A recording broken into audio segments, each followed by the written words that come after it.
ঢাকা বিশ্ববিদ্যালয় কেন্দ্রীয় ছাত্র সংসদের ভিপি সাদিক কায়েম বিয়ে করার পর থেকে সোশ্যাল মিডিয়ায় বিভিন্ন বিয়ের ভিডিও ফুটেজ ছড়িয়ে পড়ে।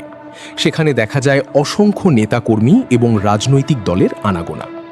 বুধবার বিকেলে ঢাকা কেন্দ্রীয় জামে মসজিদে ঘরোয়া পরিবেশে বিয়ের কাজ সম্পন্ন করা হয়। তার বিয়ের খবর পাওয়ার পর থেকে বিভিন্ন শিক্ষক, শিক্ষার্থী এবং রাজনৈতিক সমর্থকগণরা তাকে অভিনন্দন এবং শুভকামনা জানায়।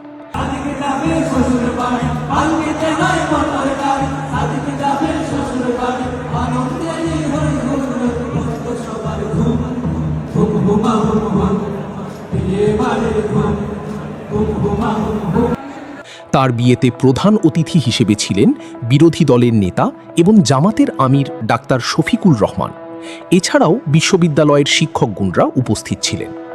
তার বিয়েকে কেন্দ্র করে বিভিন্ন উৎসব মুখর জমায়েত অনুষ্ঠিত হয়। সেখানে বিভিন্ন রাজনৈতিক নেতাদের দেখা যায় এবং তারা ভিপি সাদিক কায়েমের বৈবাহিক জীবনে দোয়া ও শুভকামনা জানায়।